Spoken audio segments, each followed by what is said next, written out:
Hello and welcome to Hobby Homies. We are your weekly tabletop podcast. I'm Shane. As always, I'm hanging out with Fox. Howdy. And it's not just Fox and I hanging out in this call. We have two special guests with us today. We've got Nick and Richard, the creators of Warsurge. Hey, how's it going? As you can see, they're there in their They're webcams. So look, we want to talk to you guys about Warsurge, obviously. That's why we brought you on the show. But first, I want to kick it with like a bit of an icebreaker game so that we can get to know you as people. Now, these are hard-hitting questions, so buckle in. And we're not going to edit any of this out, so good luck. You just told them we'll edit anything. We've grabbed him now, Shane. We got him. Do you want to hit him with these intense questions? Yeah, absolutely. So just a bit of fun, guys. Answer however you like. So first of all, Star Wars or Lord of the Rings? Star Wars? Gee, I'm almost an even split on that. If I can only choose one, though, I'd probably pick Star Wars. Okay, Star Wars both. No worries. Nick, you were pretty quick on that one. Richard, you had to think about it. Oh, yeah, I was going through the movies in my head, and I was just like, like that then the meme with all the Mandalorian capitulation. kicked in, and you were like, "Lord of Star Wars." Lord of the Wars. Star Wars. Nice. No way. Star like of the it. Rings. Lord of the Wars. I don't know. Sweet. This is another one that Fox written. AFL or rugby? AFL. AFL. Yeah. Same. Cool. Teams? Are your teams in the 8? It's like I don't really follow sport in general, but there you I do prefer AFL to rugby if I had to be forced to watch something. If you were taped to Essendon account. is my team of preference. Well done. Your team's in the 8. Congratulations. Oh, that's good news. I usually wait for other people to tell me, and that's a surprise. And it's also clear that you guys are both from the southern states of Victoria, because if you were in Queensland, it would have been at rugby straight away. Yeah. Yeah. Sweet. All right. And the last one. This is a good one. So you have to fight each other and can only use one fictional weapon. What would you pick and why?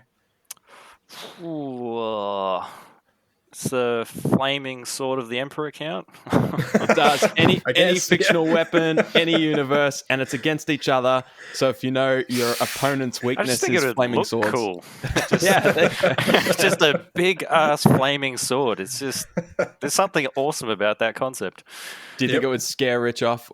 Like, does it have Depends to on be a what weapon he's got. Does it have to be a weapon you can carry on you, or can it be something? Any weapon. Because If it's a flaming sword of the Emperor, you can use a duck. Lehman Russ. I was actually thinking Beyblade or like something. a satellite laser cannon came to mind, Yeah. like just from orbit. That's like, nope, don't want none of that. I see you've chosen a fair fight. Excellent. Sweet. I feel like now we know you. Yeah. We know you guys quite well now, so So Shane and I here on the podcast have started a Journey Into series on Warsurge where we've kind of loosely covered it, but we want to know from you, how would you explain Warsurge and what it is to tabletop wargamers? Do you want to go Nicholas or me on that one? You can have a crack at it first, and I'll fill in the gaps.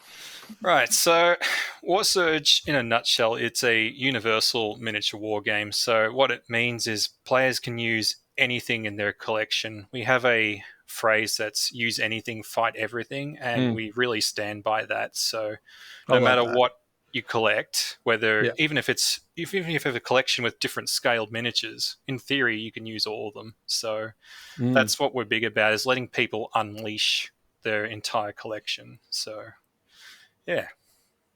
How does it play, would you say, on the tabletop compared to other games? So you can use anything, and that's all done through an app, which we'll get you to elaborate on in a moment. But what about the actual tabletop style game?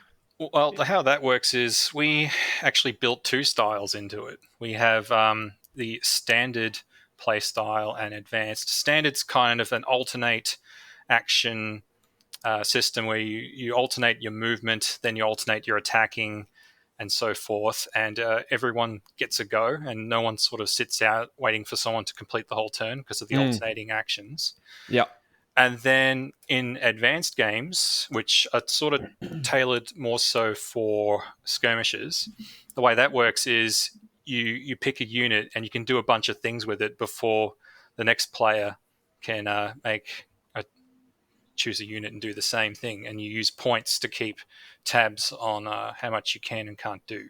Interesting. Okay. If you wanted to generalize them for all the people that are already playing miniature wargaming, standard is like if you put alternate actions into Games Workshop sort of style for the standard, and then the advance is more like Infinity or Necromunda or those sorts of more smaller skirmish. Individual actions have more importance style games. Yeah. Okay. Both of those games, like your actions are so deep, like just this, like the single thing that you do can influence everything greatly. Where like the sort of the turn by turn of these larger games can feel like something that you do is almost insignificant. So I love that idea of the really hardcore like alternating action and just that single thing meaning so much, make or break in a way sometimes. Also, without alternating action, you get this massive downtime for one of the players. Or if you're playing more than two players, it's just like, okay, yep, I've had my turn. I'll be back in an hour when you guys have finally finished doing everything else, and I'll just roll my saves then. Just tell me how many dice to roll. Yeah. Just roll my saves for me. I'll be back. I'm gonna go. I'll believe go do a shift at work. It's interesting. Oh, you go, Shane. Oh, no, I was just going to say that we did a 40k tournament recently, and a lot of the time was like that. Like, it was basically, all right, it's your turn. I'm going to go get a drink or go to the loo or whatever, and I'll be back. And you come back, and they're still halfway through their movement phase, like, so the massive like time sink and just downtime like that is brutal. When I saw the rules for the game, standard and advanced, I actually thought, okay, I'll start with, this is for Warsurge, I thought I would start with standard and learn that, and then once I got a firm grip of those rules, I'd go across to advanced. But you're saying it's almost two different game modes. It's almost standard is more for full scale. Standard's a little bit simpler in its flow because it's the set phases of move, attack, and dash. Each game term's kind of like a moment in time, so that's what that is. Whilst advanced breaks that time flow as such. And makes it more granular, almost. Yeah, it just gives people more, I guess, freedom to do different actions that you wouldn't normally do. Like very cool. Even just doubling up actions and stuff, which you can't do in standard, which you can do in advanced. Just makes it a little bit more tactical. That's cool. I feel like I should have been reading advanced this whole time. That sounds like my cup of tea. But it's an easy transition. It is good though to learn standard first because the advanced mechanics borrow off the standard system. So sure. Yeah. Okay. Very cool. That's fair. So how long have you guys been working on Warsurge, and what really brought it to life? Well, what year is it, Richard? It's getting close to 6 years, I think. Wow. Yeah, that's where I think Warsurge sort of got its name, and we started doing the art for it and stuff around 2015, I think. Yep. Like we had been sort of dabbling with different sort of ways of playing games before we decided to do our own thing. Yeah, that's basically how that came about. We were unhappy with what we were playing before, and we also were frustrated with the fairly indulgent collection of miniatures, the plastic crack. Yeah, so we're just like, how can we sort of make it happen? That we could actually sort of make it fair as well, because the games we were playing before, it felt one-sided. We had some friends that hadn't won a few games in like years. Yeah, literally. Yeah. Just because they weren't following the meta of that game. Yeah. So we just, our heart broke for him. So we thought we can do better. Yeah. That's brilliant. So you said 2016 is when it got its name. had you guys dabbled in other things in the past? Like, is this the first game that you guys have worked on, or have you both like been creating games like your whole sort of lives, I guess? Well, I used to run like in terms of making games, I used to just help run games, like tabletop games and that. Like I used to have a garage that I just had 2 tables set up on, and we used to have the locals rock up and play, and I was the rules guy. Yeah, like, Richard, can they do this? And I look over, nope, or yep, whatever. Yep. And I was just like the walking rule book. And every group's got one of those. In fact, people wouldn't even bother learning the rules half the time. No. Like, Richard will know it. It's not an understatement. That is exactly what it was like. I didn't bother learning the rules for a long time. So Richard wasn't there for a half hour. We're like, what do we do? Let's play Wait Till Richard Comes. But this is the first sort of commercialized game that we've done. It had a few different names before it became Warsurge. I think Battlefield Royale was one of them. And we were just trying to build a little bit of social media with that name. And by the time we actually got a working or live version of the app up, it was definitely Warsurge. It was, It's such a cool name. Like, we like it. How did you come up with it? Like, who coined that name? Was it a team effort, or can one of you guys take the credit? It was me being random name generator, basically. I was just I listed 5 names that I thought sounded I think we went through quite a few hundred before we got to there. Like this, that, this. And I'd have prefix, suffix, different combinations of words. Yeah, nice. And then I got it down to 5, and I asked a few friends that used to go to the club that I ran. I was like, what do you reckon of this? And they were like, general consensus was Warsurge. Yep. Was the one that stood out. So you mentioned, I hear you guys talking about you, Richard, being the walking rule book and Nick agreeing. So have you guys been playing war games together for a long time? How long have you been doing the wargaming thing? How did you kind of meet and then do Warsurge together? Well, we met when I was born. Richard's my brother. That's right. Brothers. Which actually I knew, because that's the importance of the title of your name, Three Brothers Grimm. Oh, the company name, yeah. The company name, yeah. There's obviously a third brother somewhere. There is, but we keep him in the basement. Of course. He's the main coder. We just occasionally slide him a pizza and just whoosh, back to back. I like him. He sounds like our Churchy. Yes, pretty much. An enigma of a person. Yep. Amazing. So, oh man, I'm so jealous because Shane was my wargaming brother, but I didn't have him my whole life. So, at what adopted. age you are adopted? I think I started wargaming when I was 13, which was 20 years ago. Year 2000 was when we started. Wow, yeah. 21 years. It was Nicholas. You and your friends got into Warhammer 40k 3rd edition. Yep. And you were playing at the back of Phil's garage. Yep. Just on the floor with a blue sheet as the playing area, and there was like a tree. I found out that Phil was cheating. I know you're watching this, Phil, and I knew you were cheating. Damn it, Phil. That's so Phil as well. And he also proxied. That was our first experience with proxy miniatures. He had the RoboCop, that walker on I think it was RoboCop 2, I think, the movie or something. Yeah, and it's got like the twin guns on it, and that was a dreadnought to him. Very nice. And the plasma cannon was a large blast.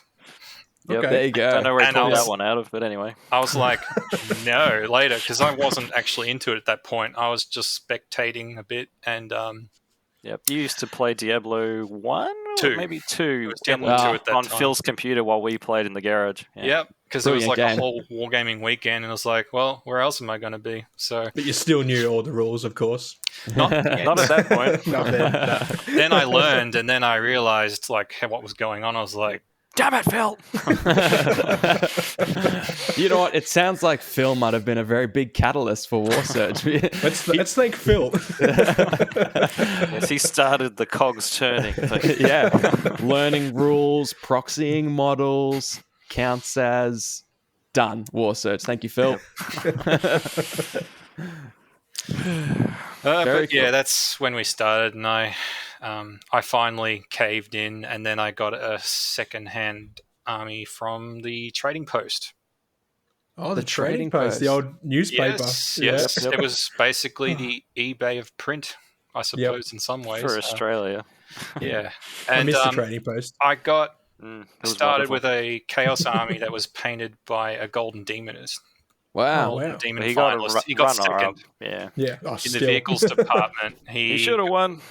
He got second with his Nurgle Land Raider, and it had a wooden tower on it. It had like Plague Marines shooting out of it, and it had a Great Unclean One merged into the actual tower. Oh my goodness. That's cool. And the Land Raider that won was Ultramarines, and it had lights. Yep. Just standard Ultramarines, just normal.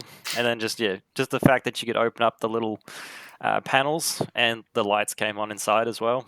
And it really caused a stir because no one had really done any sort of engineering or tinkering with miniatures at that time. So it was like... Or at least not in competition.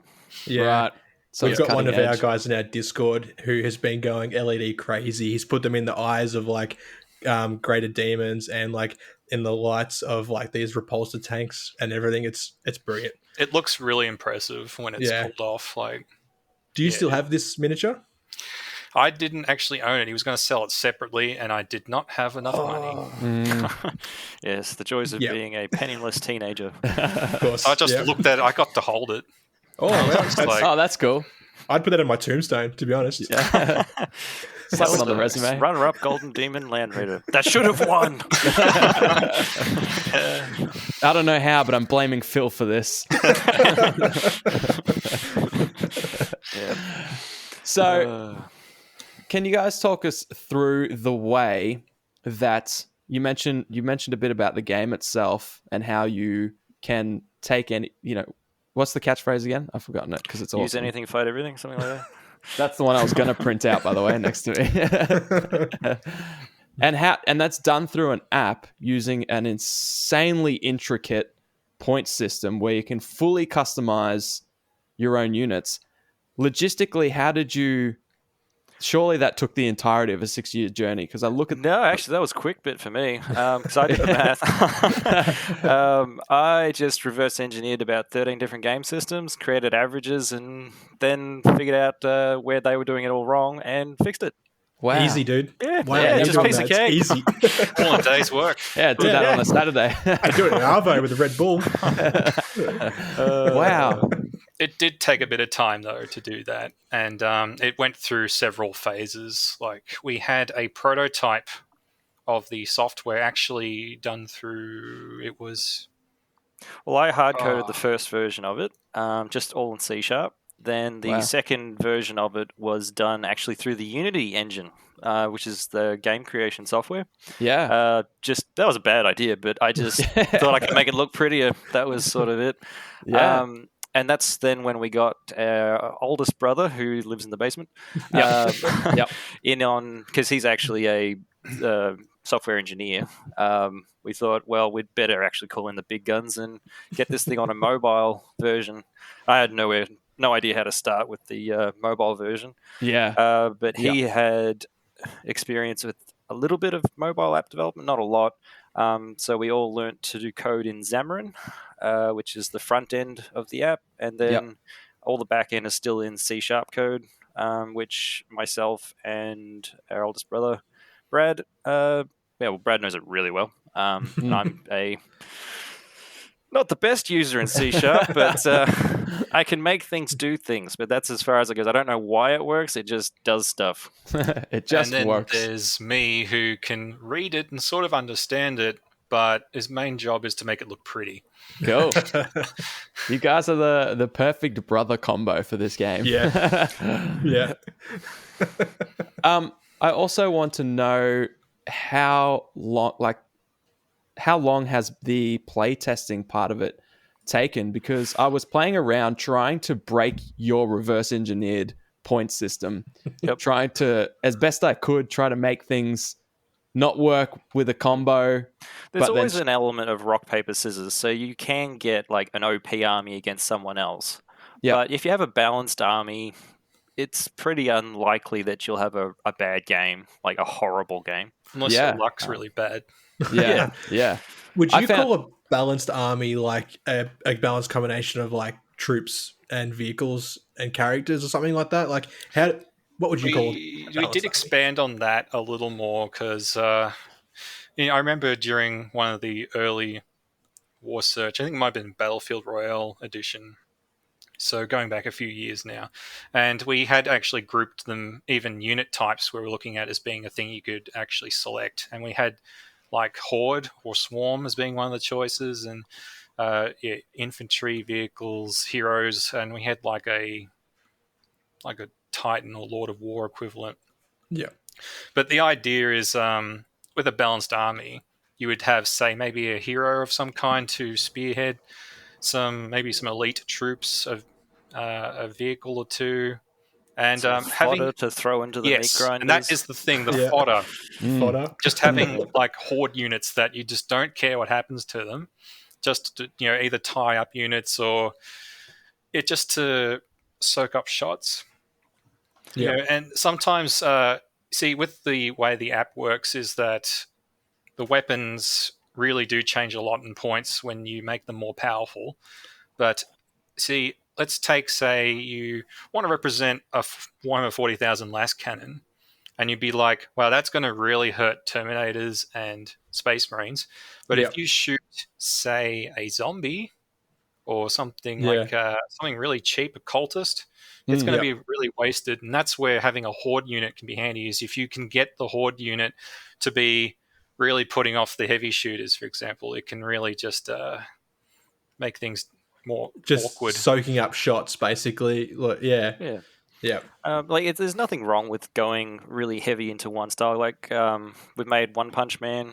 One of our affiliates has done a One Punch Man model, so awesome. And the Doom guy as well. Yeah, Doomslayer. The Doomslayer, nice. Yep. So there are one-man armies that you can represent, and they work fine. As soon as you go into a game type that's a little bit more than just like bash the hell out of each other, they tend to lack a little bit of tactical diversity. But it's still fun. We had one guy who used the One Punch style against what we could coin sort of more of a balanced army.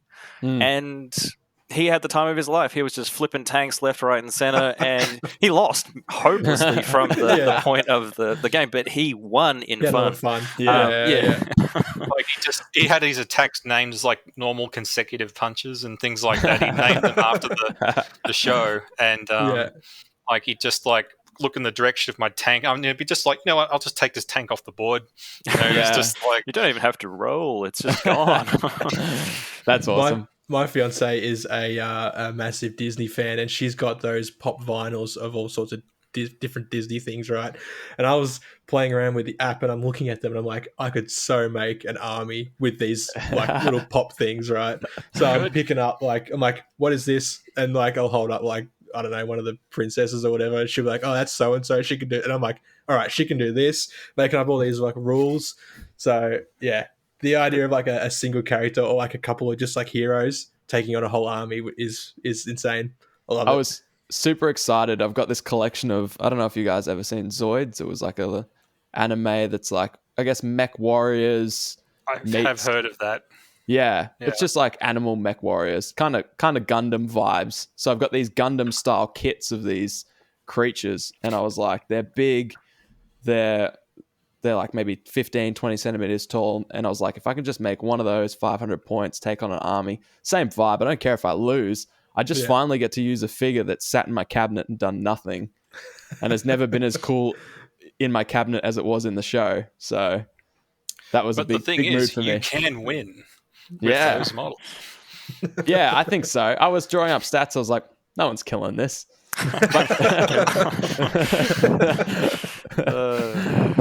But my favorite part, I think, was I got it up. I built it the way I wanted to, and it got up to like 700 points. And I think Shane and I were planning on playing a 500-point game. And I was like, that's rough. I'm going to have to scale it back. But there's the degradation system where you can take certain skills that lower the points. And I was just loading up with perk family. Yep. Yeah, exactly. And I was like, that was phenomenal because a lot of them made sense. You know, I could make them make sense as if they were taking damage over time and they're mechanical. Yeah. So yeah, like chunks of their armor are falling off, so you reduce their save over time as they lose HP. Yep. Yeah. It was brilliant. So that's our first matchup. Whatever Shane's bringing versus two of my massive Zoids. So I'm pretty keen for that.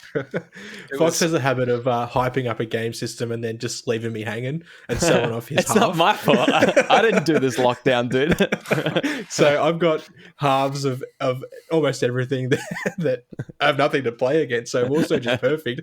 I could put my like Stormcast Eternals or my like 15 mil Germans from Flames of War against your Zoid. I think that'd be sick. Yeah, I'm looking forward to that. The tanks, that's very a funny cool. thing that would keep happening during playtest is sometimes we're like, oh yeah, we'll start with say 1,000 points. Then we're like, oh, I'm a bit over, guys. Can we go 1,250? And then next is like, oh, I'm like 1,300. Can we go 15?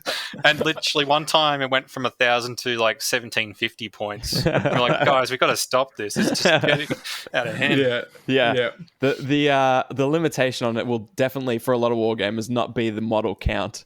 So you got to draw the line somewhere. Yeah.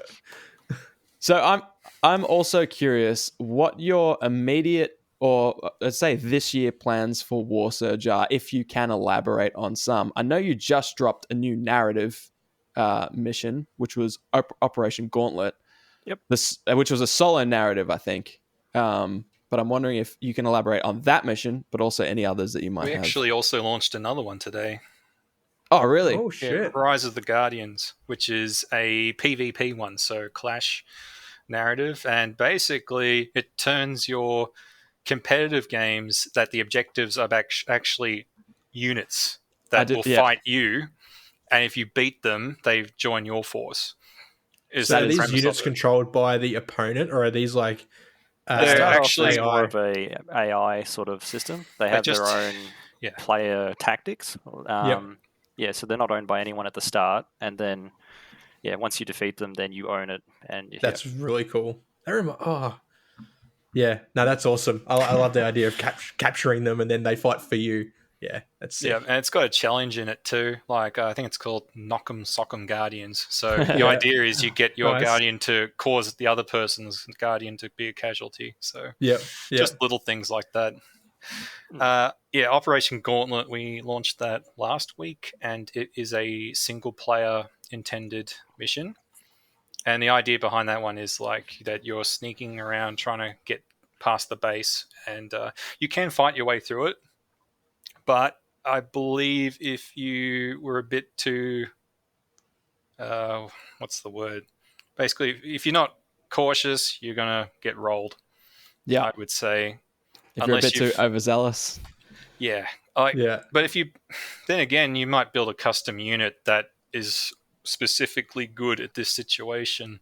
If you sneak a peek at the enemy profiles and then optimize, perfect AP against their armor saves and all that kind of thing, you could do a pretty good number on the enemies. But yeah, I suppose when you're doing narrative though, the goal is to buy into the story of it as well. We have preset heroes that you can play as, and that's sort of the intention for the narrative. So they have some of them have special abilities and things to interact with certain things in the narrative, but you don't have to use them to be able to interact with everything. It's Yes, just a bit of fun.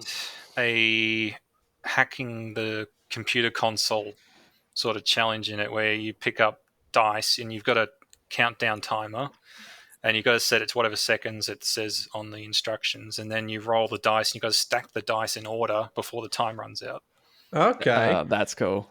That is very I saw cool. this in the little 1 minute battle report that you guys have released on YouTube and Instagram, and I think I've seen it at most places, Facebook, and even your Reddit, your subreddit. So it's everywhere. Awesome.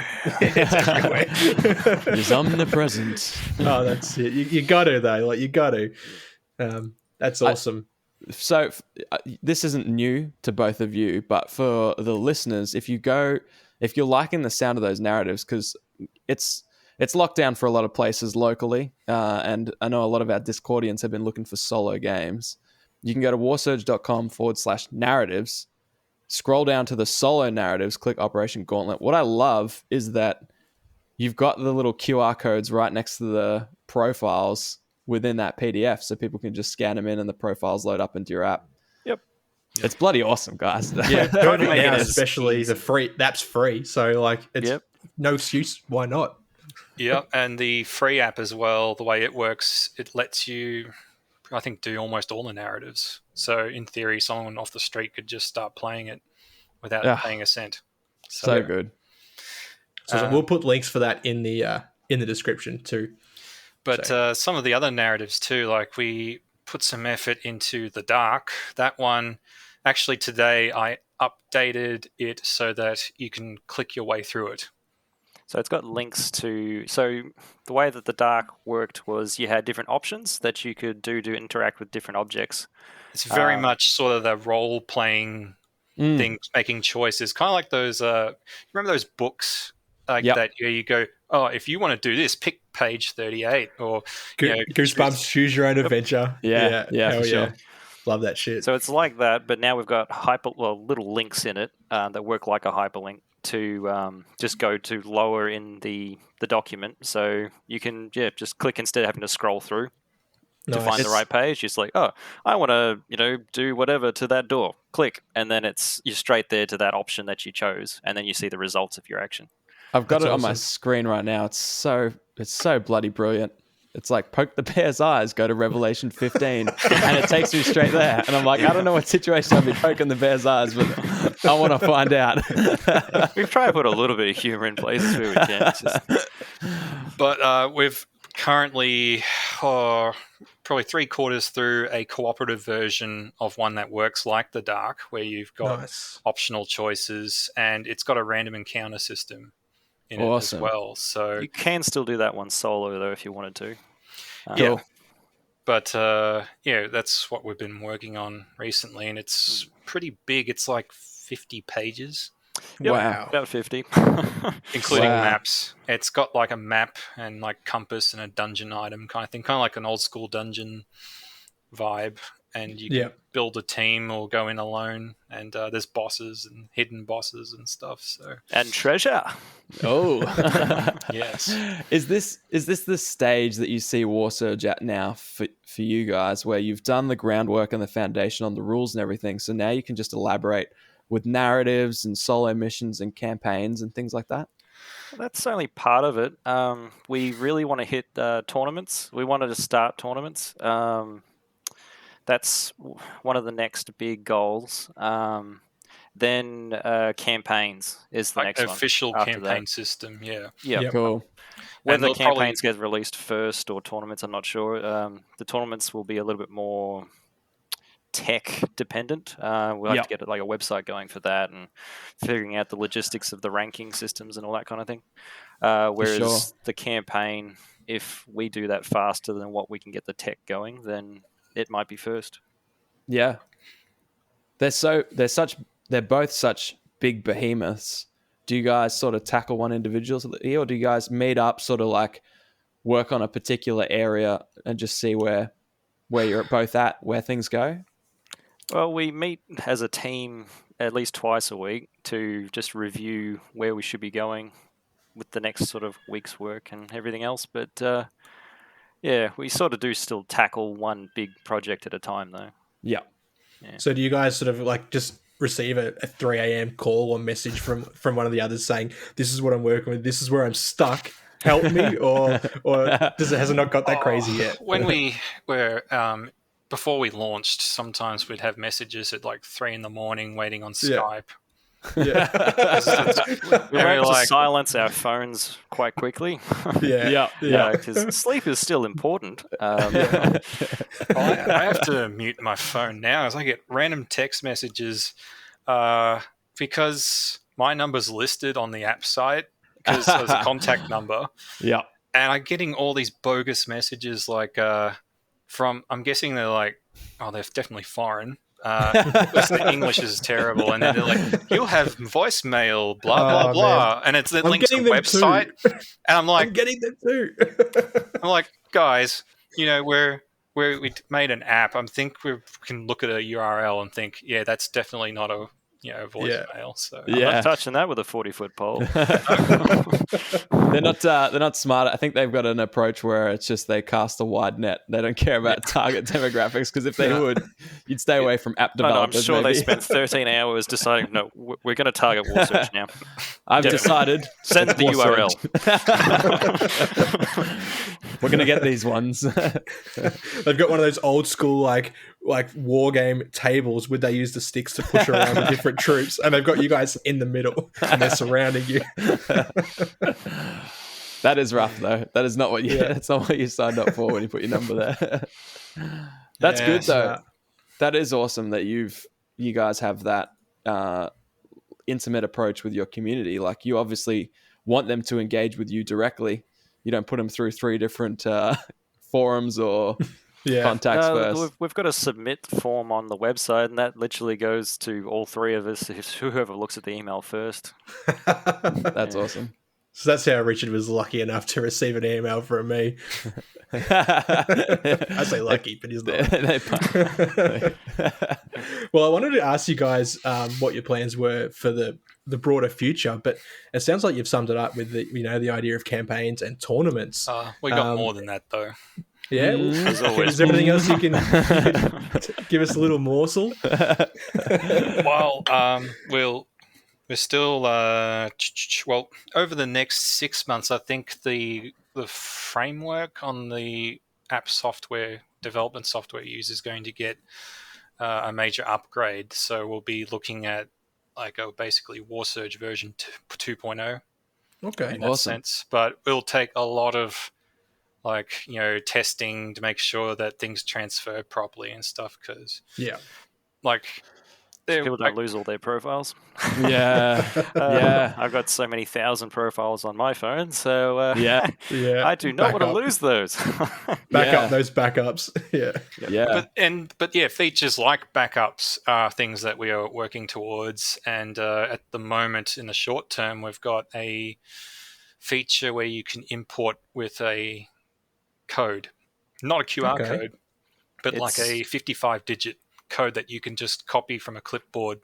Well, technically that 55-digit code is what generates up a QR code. But you can, we're working on a way to, so say you're on your phone and you're like, oh yeah, I want to be able to import this faction from this group that this guy's put up. Like the, what is it? It's QR Exchange, but is it the Warsurge QR Exchange? Is that what the fans called it? I think so.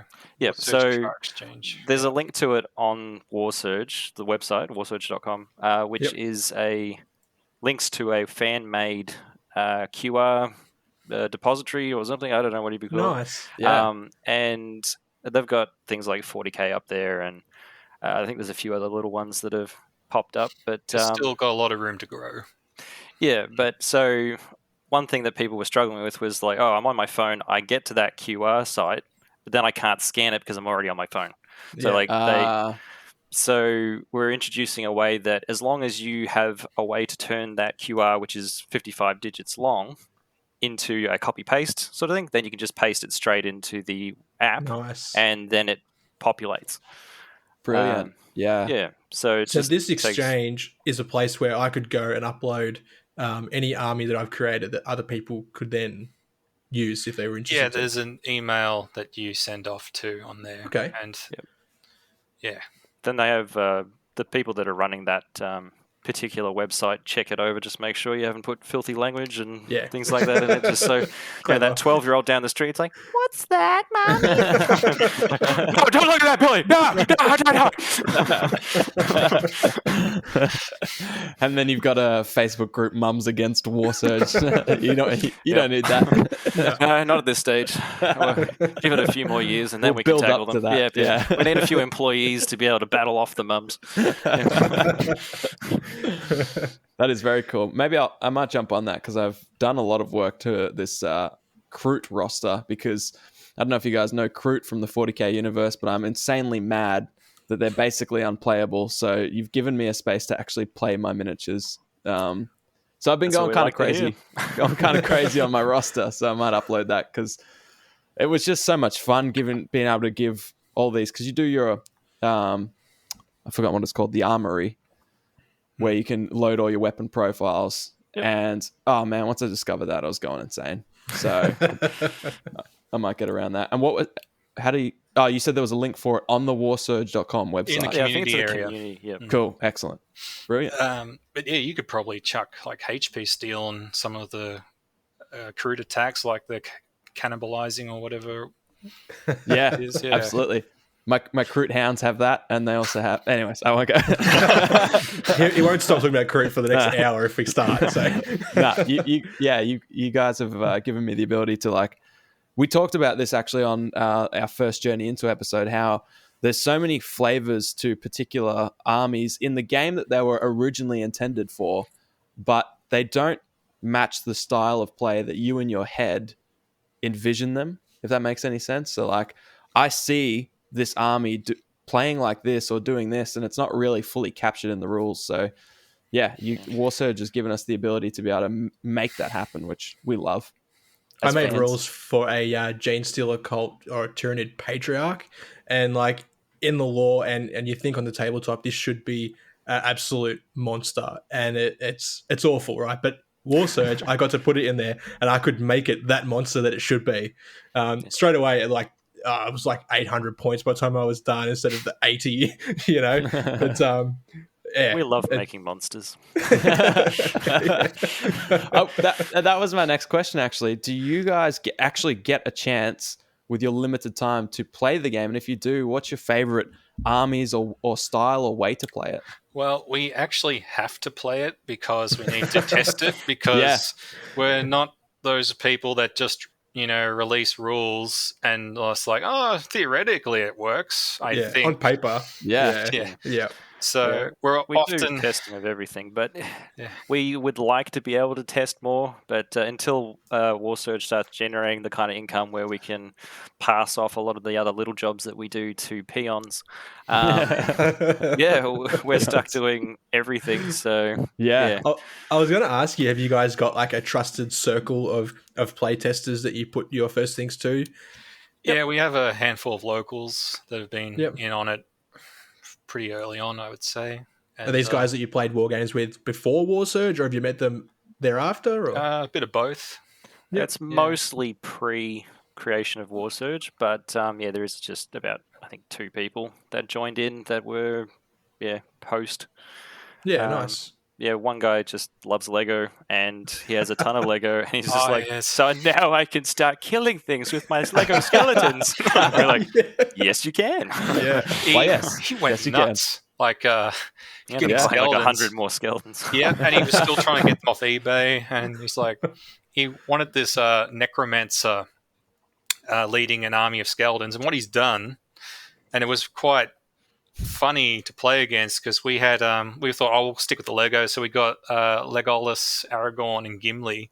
We had Lord of the Rings, like the bro team, and those 3. So the whole army, I think, was like 1,500-ish points or something like that. Anyway, so we had 3 units against a necromancer and a horde of skeletons and stuff. Some of them had bows and swords and things. And what happened was he put respawn and summon on the same units.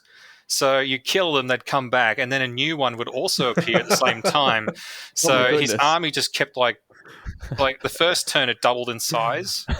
Then it sort of, it just kept multiplying out. So by the time it would be turn 10, it would be like, the longer the game goes, such an army would become quite a problem, because it'd be more than you could kill. You'd be just getting overwhelmed. But that was it was just funny, because Nicholas was he had Aragorn running in the middle, because it was like capture the flag, I think, was one of the objectives. Yeah, that was one of the objectives. Aragorn got really close to it and then just overwhelmed by skeletons. It was like, no. And he just like abandoned. Backed away and then tried to kill the necromancer on the way back to the keep.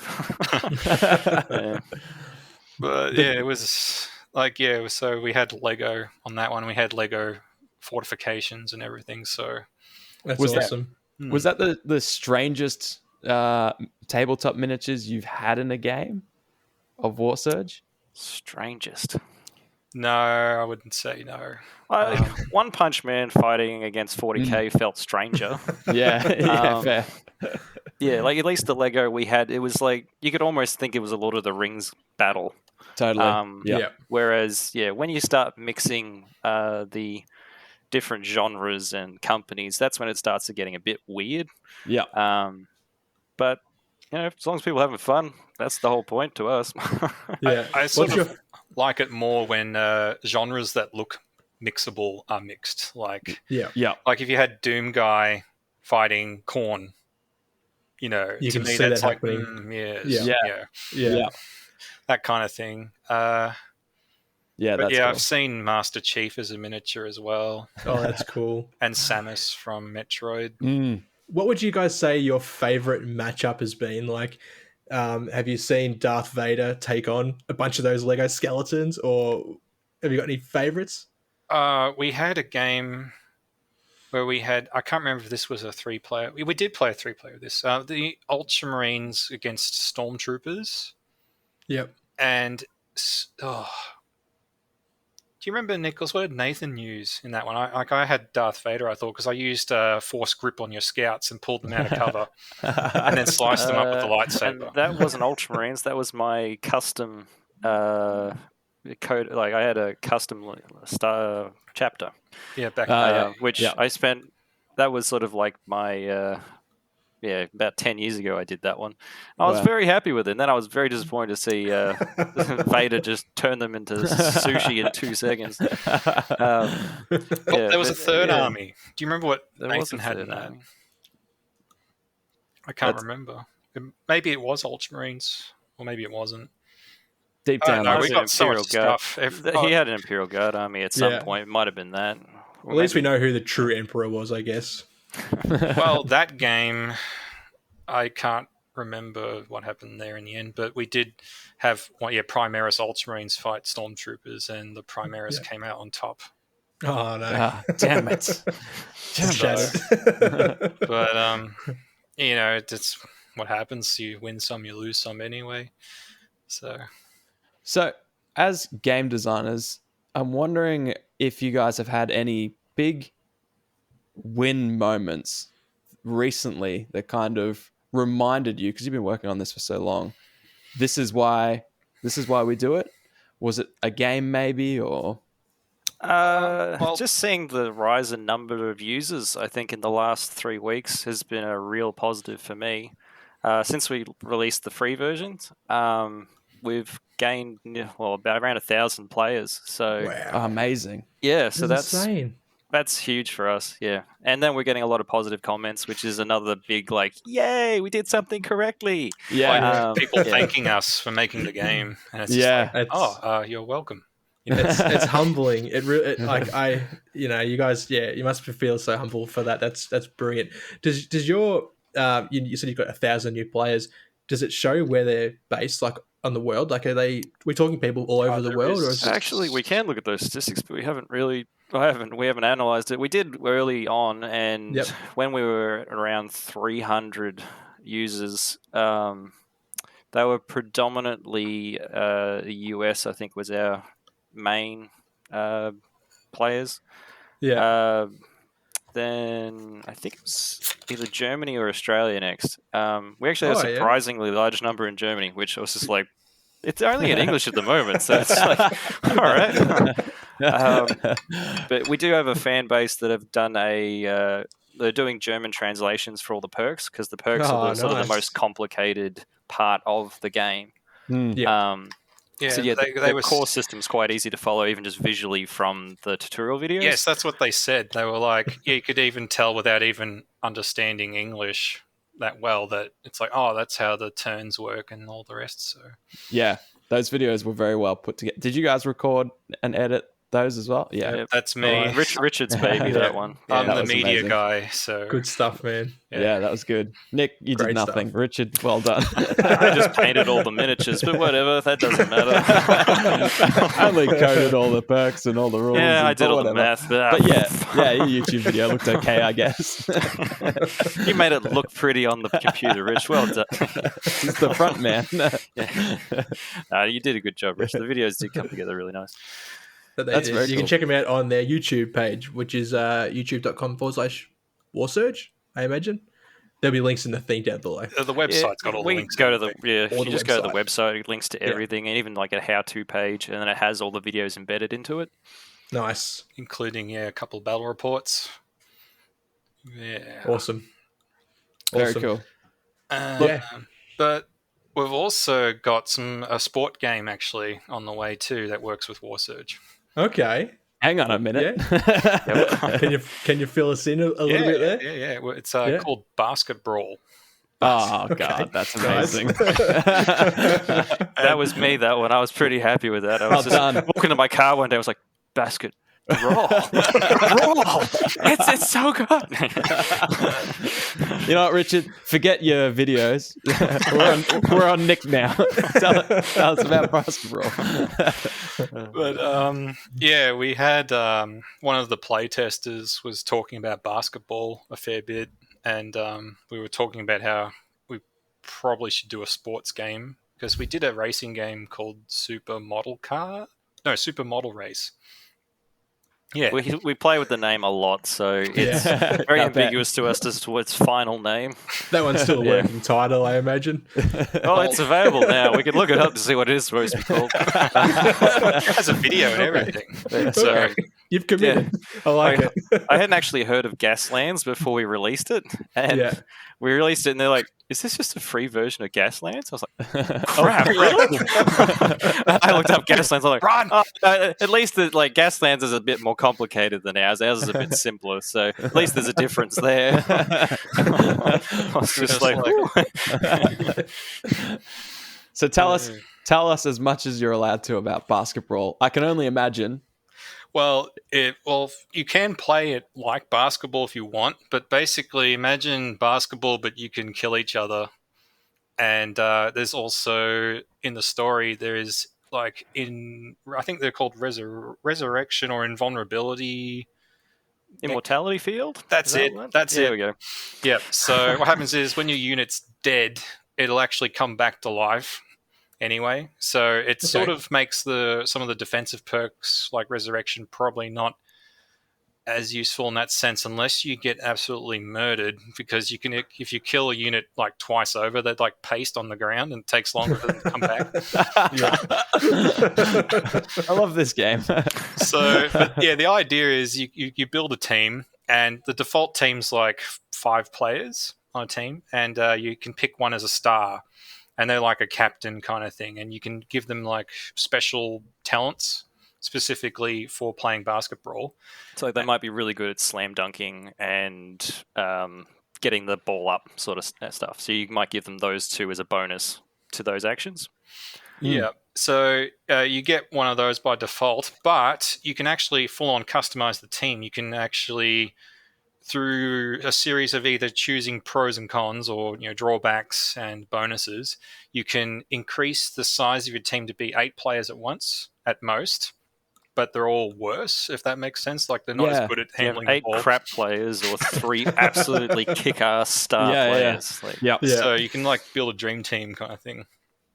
That is very cool. Nice. So yes, between 3 and 8, but the default's 5, and you build the team, and we've got a hoop in each end, and we've got the map built out for it, and how to set up your players and pass. You can try and steal and intercept the ball, and how you take shots and all that. And there'll be free STL files for people with 3D printers to be able to print their own hoops and the balls. Oh, nice. Awesome. That is sick. My broken 3D printer is very excited. It just starts spazzing out at the thought. I think I saw smoke when you mentioned STL files. But it's also in a very small, convenient playing area. It's only 1 by 2 foot. which it might sound small, but when you look at the size of, say, 28 to 35 millimeter miniatures, it fits quite comfortably. Cool. So that's good coffee table size, because that sounds like a... Yeah, and we have got, though, some recommended size limits, though, so you don't have like a dreadnought or something on the thing. You'd be by permission to that on the table. Yeah. Is that a base size thing, or how are you... it's more just actual total size. 2-inch by 3-inch or something like that is sort of like the maximum you can do without being a total douche about it. Yeah. Yeah. So almost silhouette size. When can we expect basketball? Well, I've got the photos. I've taken the photos of it, and the rules are done. I think it's either maybe one play test or...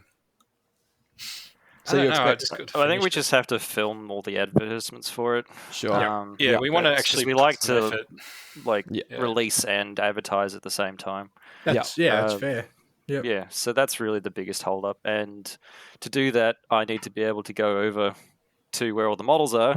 Yeah. Because we're grown-ass men. We live in different houses. In my Except head... the one brother who's in either one of your guys' basements, right? We just leave him in the basement, Yeah. In my head, it was just one big gaming house, and you were mere separate rooms from each other. So you've broken immersion for me, but that's fine. I'm sorry. But I know Brad's down there somewhere.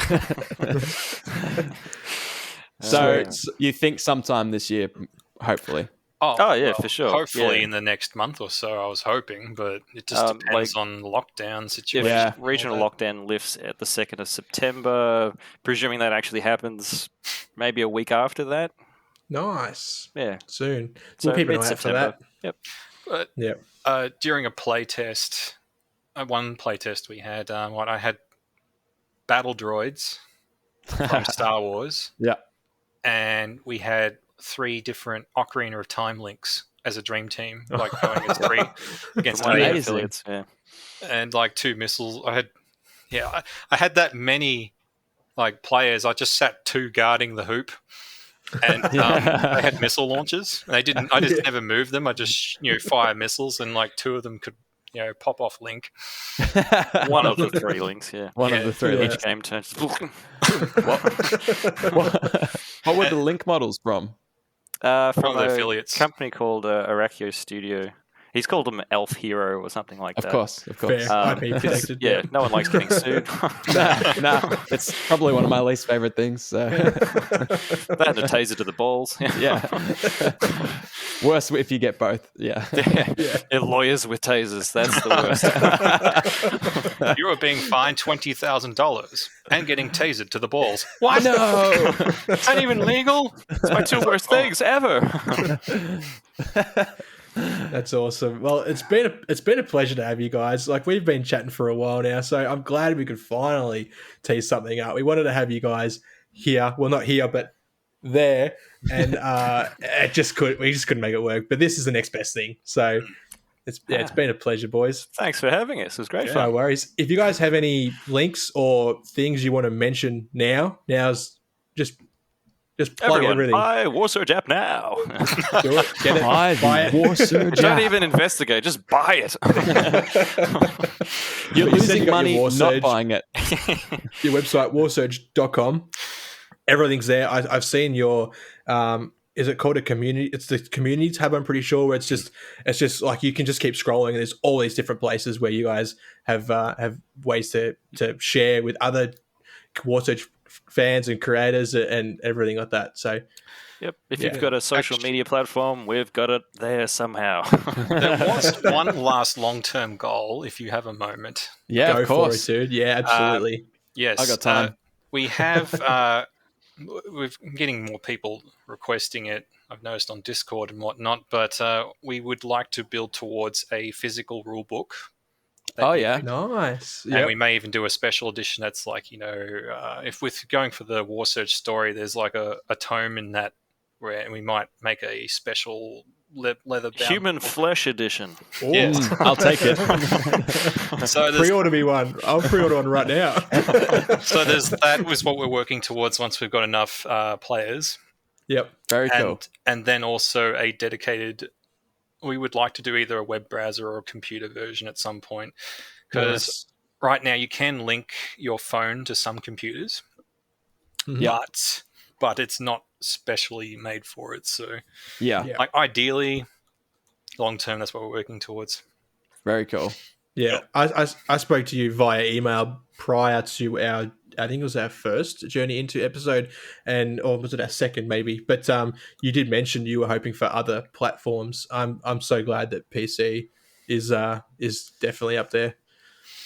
So, just quickly, you've got a campaign mode you're hoping to work on. Yep. Yes. Competitive, but not just like having competitive rules, but a competitive scene. Yeah, tournament with points and rankings and tournaments. Yep. Basket brawl, hardcover book. I don't want to overwhelm you guys here. But that's awesome. That's exciting for anyone listening, hoping to get into Warsurge. This is just like this is just it's in its infancy, I guess. Yeah. And really, it's a labor of love. We're not going to stop anytime soon unless one big company takes us out. Were you looking at me? I feel attacked. But as long as one of us survives, we'll keep it going. So, I'm sensing Phil's at the root of this issue. God damn it, always Phil. on the lookout for Phil. Yeah, no, us too now. Well, I would love to see a hard or even a paperback Warsurge physical rulebook. Yeah. Look, I'll pre-order one, whether it's made out of human skin or not. Okay, so human skin preferred. You're halfway there. Now we need some skin. Oh no, I've got plenty of that. Awesome. Yeah, thanks again, boys. A and thanks, homies, for listening and watching. This is the first remote video episode that we've done. Normally you'll just be joined by a big black screen with our logo on there, but something different. This is better. Better marginally, but it's better. And again, thanks to our, I guess these are our first official, we've had guests before, Churchy and other guys at a tournament, but this is the main show here. So you guys, thank you. Our first guests. Thank you. Been a pleasure. Yeah, thanks for having us. I got you something. I got you this empty Red Bull can. That's for Nick. Oh, thank you. And to have with my Coca-Cola. Damn it, Nick. This has cost us hundreds in royalties now. And Richard, I got you this lamp. Wonderful. It's a nice lamp. It does turn on. No, it doesn't turn on, sorry. Electricity's been cut since the Coca-Cola issue of moments ago. Cool. All right. We'll Thanks. wrap it up. Thanks. All right. Thank you. Peace.